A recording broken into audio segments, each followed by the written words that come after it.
వచ్చిందా? భారతీయ జనతా పార్టీకి బాధేసింది, ఓకే. కాంగ్రెస్ కి సంతోషం వచ్చింది.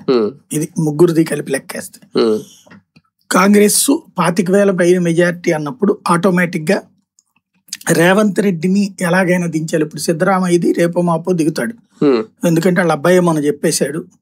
కాకపోతే అక్కడ నెక్స్ట్ సీఎం ఎవరు, హోసుబళి అనేటటువంటి వ్యక్తినేమో సిద్ధరామయ్య సూచిస్తున్నాడు. తన కొడుకుని సీఎం చేయాలని ప్రియాంక ఖర్గేని అటు పక్కన మల్లికార్జున ఖర్గే ప్రయత్నిస్తున్నాడు. తను సీఎం కావడానికి డీకే శివకుమార్ ప్రయత్నిస్తున్నట్టు రాహుల్ ఫైనల్ చేయాలి కాబట్టి అక్కడ నడుస్తోంది.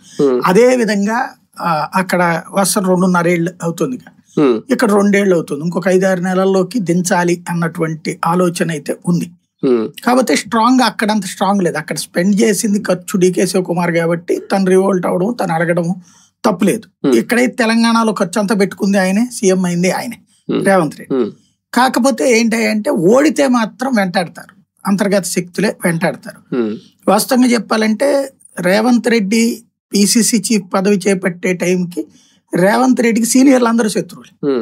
ఆ తర్వాత ఎలక్షన్స్ టైంకి ఆయన ఒక్కొక్కళ్ళని కన్విన్స్ చేసుకుని, ఒకప్పుడు రాజశేఖర రెడ్డి కనుక తను కెరీర్ స్టార్ట్ అయినప్పటి నుంచి పత్రికల్లో వచ్చే విష ప్రచారాల మూలంగా కావచ్చు, లేకపోతే మరొకటి కావచ్చు, దశాబ్దాల పాటు ఆయన మిగిలిపోయాడు. అట్లా తర్వాత ఎప్పుడైతే మిగతా సీనియర్లందరినీ కన్విన్స్ చేసి ఒప్పించి వాళ్ళ చేతనే ఆయన సీఎం క్యాండిడేట్ అని అధిష్టానానికి చెప్పించాక అప్పుడు ప్రారంభమైనటువంటి హిట్ ఆయన చనిపోయేదాకా సాగింది.